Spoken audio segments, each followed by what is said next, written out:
Debbie Mack here, and I have a crazy idea to propose. But first I'm going to answer a question posed by a viewer earlier about my stroke. I had a stroke in late 2004, and it wasn't because I had an unhealthy lifestyle or high blood pressure or anything like that. It was because I had a hole in my heart.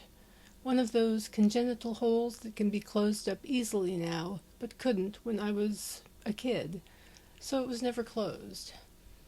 They didn't discover it until I had my stroke back in 2004. As a result of the stroke, I developed dystonia. Dystonia is a movement disorder that causes involuntary clenching in various body parts. For some people, it's the neck. For others, it might be the eyelids, involuntarily blinking. For me, it's the left side of my body, my hand and my foot, because my stroke affected me on the left side. So that's the situation there.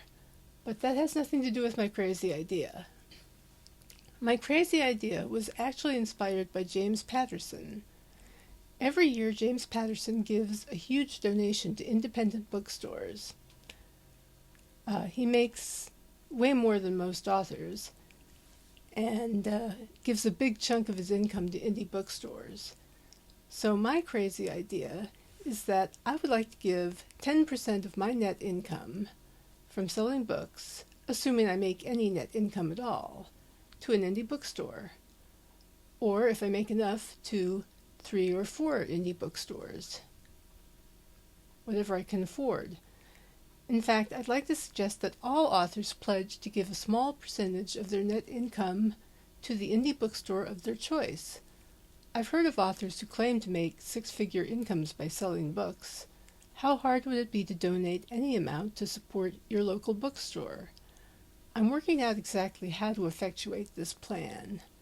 Unfortunately, right now, I'm making this much from selling books.